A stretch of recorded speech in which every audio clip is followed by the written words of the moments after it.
الحمد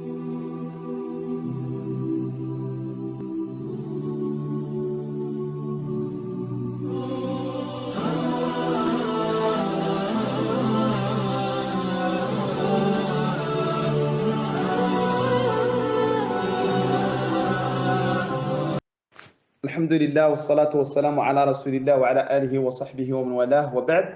هذا هو الجزء الثالث من سلسلة أحكام الأضحية من نظم سيدي محمد البشار رحمه الله تعالى.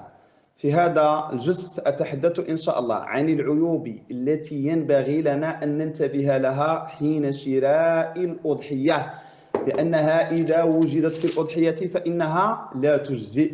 إذن سأتحدث عن الصفات التي تتقى في الأضحية بالطبع من نظم سيدي محمد البشار، حيث قال: ويمنع الإجزاء جنون أو بكم أو عرج أو عوار أو البشم أو مرض أو بخار أو البتر أو جراب كذا هزال إن ظهر يبسات ضرع وذات أم وحشيات أو ذات قرن يدمي.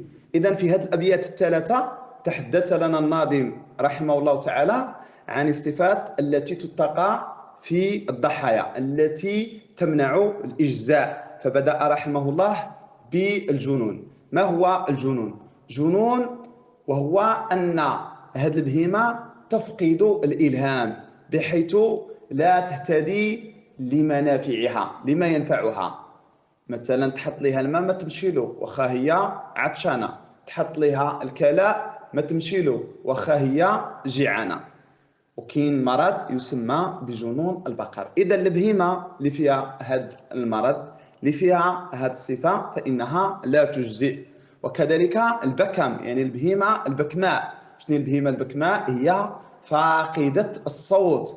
مثلا كبش جبتيه المحل ديالك، شريتيه المحل ديالك، اليوم ما يمعمع، الثاني كذلك، الثالث كذلك، اليوم الرابع كذلك، يعني كتعرف بانه راه فيه هذا المشكل ديال البكام. وبالخصوص الا سولتي عليه اللي شريتي من عنده تبت لك بانه راه فيه هذا المشكل، فانه لا يجزي. لانه يعني المعروف ان هذا الكبش حينما يكون مع الغنم ربما لا يصدر هذا الصوت الا قليلا، ولكن ملي تيفارق الاغنام ديالو المعروف المعهود انه تيبقى يمعمع. اذا لا، ما معمعش، يعني ما صدرش هذا الصوت، كنعرفوا بانه راه بكم، وبالتالي فانه لا يجزئ.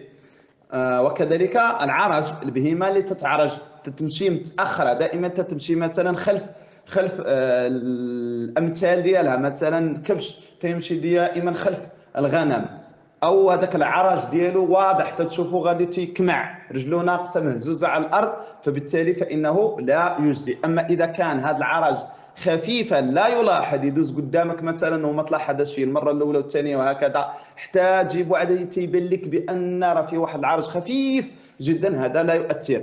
وشكون اللي تعرف هذا العرج خفيف؟ وهو الراعي، بحكم انهم لازم الغنم تيلاحظ فيها اي مشكل تيكون بسيط. وكذلك العور. ما معنى العور؟ يعني ان هذه البهيمه عندها واحد العين ما تتشوفش بها، اما تيكون يقدر يكون هذا العور واضح باين، العين ديالها مفقوسه او مغلقه، او تيكون غير واضح. كيف ذلك؟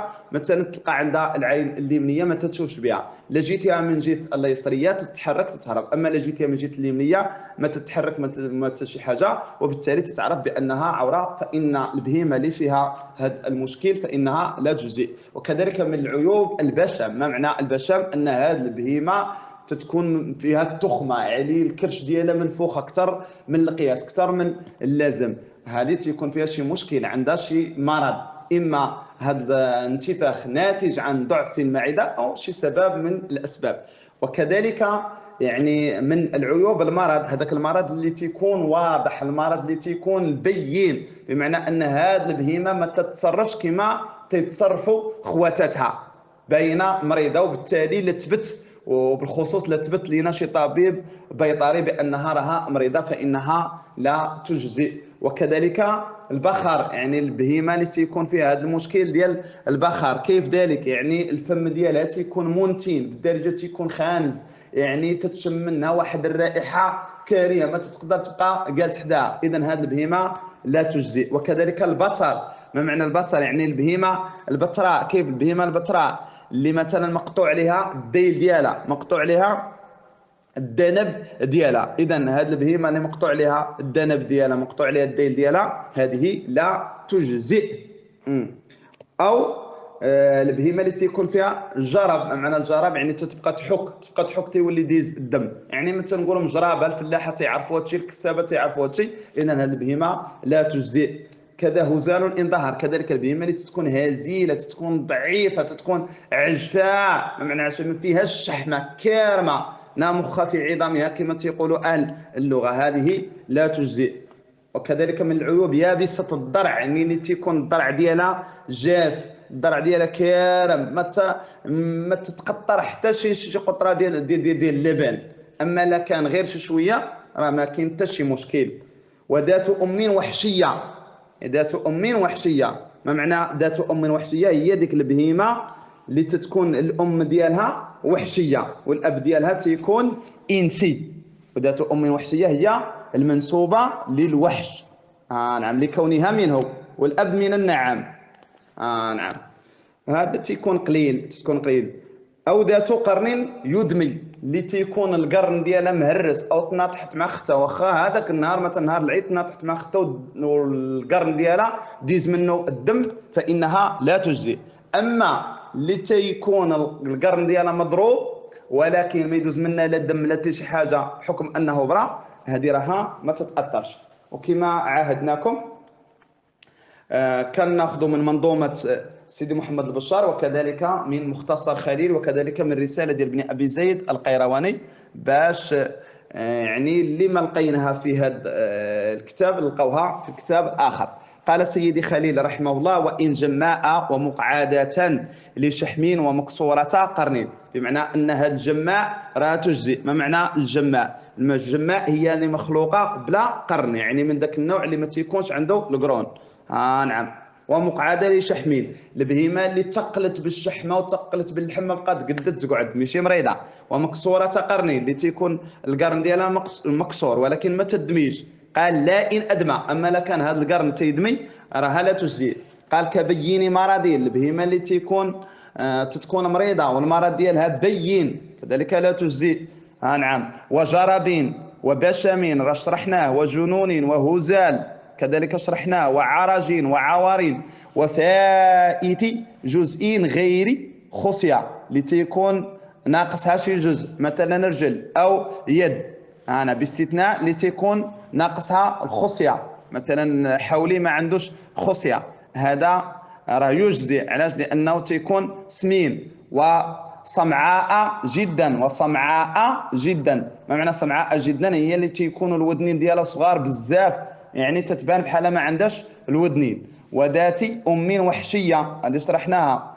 نعم. ثم قال: وبتراء، وبتراء، ما معنى بتراء؟ لا ذنب لها خلقه او طروا من جنس ما له ذنب، هذه لا تجزئ. مثلا شي بهيمه تكون من دوك البهائم اللي تيكون عندهم الذنب وهي ما عندهاش، اما خلقه او طروا، هذه لا تجزئ.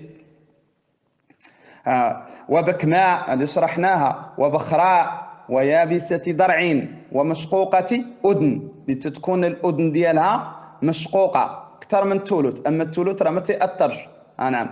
ومكسورة سن لغير إثغار أو كبر، لتيكون السن ديالها مكسور، جوج سنان فما فوق، اما قال لك الواحد راه ماشي مشكل، لغير اصغار او كبار، اما مثلا اللي كبرت وطاحوا الاسنان ماشي مشكل. وذاهبات ثلث ذنب لا اذنين، اللي مشى لها الثلث ديال الذنب هذه ما دايزاش لا تجزي، اما اللي مشى لها الثلث ديال الاذن هذه ما فيها حتى شي مشكل. نمشيو ناخذوا الرساله ديال ابن ابي زيد القيرواني رحمه الله تعالى برحمته الواسعه، يتحدث لنا عن الصفات التي تتقى في الضحايا والهدايا. فقال: ولا يجوز في شيء من ذلك عورا، يعني ذهب نور احدى عينيها وان بقيت صورتها. اما اللي تيكون فيها واحد البياض يسير وتتشوف هذيك ما فيها حتى شي مشكل. قال: ولا مريضة، تيكون المرض ديالها واضح بين، اما لا كان خفيف راه ما فيها حتى شي مشكل. نعم. ثم قال: ولا العرجاء البين ضلعها، ولا العجفاء التي لا شحم فيها. ابن ابي زيد القيرواني تبع ابن حبيب بأن العشفاء هي اللي ما فيهاش الشحم، والأكثر على أن العشفاء هي التي لا مخ في عظامها، وهو منقول عن أهل اللغة. وهذه العيوب الأربعة مجمع عليها. ثم قال ويتقى فيهما، يعني فاش في الضحايا والهدايا العيب كله. هذا لا كان كثير، العيب كامل خاصنا نبعدوا منه في الضحايا، لا كان كثير. أما لا كان يسير يغتفر فيه، يغتفر فيه. ثم قال ولا المشقوقة الأذن، التي تكون مشقوقة ديال الأذن، إلا أن يكون الشق يسيرا. إذا كان يسير، كيف يكون يسير؟ هذا الشق يكون يسير إن تولد فما دونه، تولد لتحت. وكذلك القطع التي تكون مقطوعة الأذن، هذا لا يجوز إلا أن يكون يسيرا. والذي مشى عليه صاحب مختصر أن ذهب تولد الأذن يسير، وذهب تولد الذنب كثير. قال وكذلك القطع، وكذلك القطع. ثم قال ومقصورة القرن إن كان يدمي فلا يجوز، وإن لم يدمي فذلك جائز. إذن هذه العيوب خاصنا كلها نردوا من البال. في كتاب الخلاصة الفقهية على مذهب السادة المالكية لمحمد العربي القروي راه جاب 19 عيب، 19 عيب.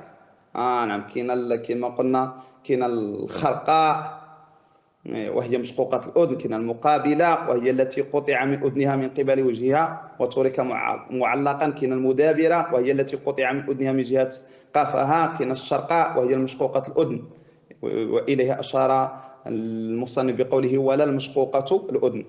أكتفي بهذا القدر والحمد لله رب العالمين.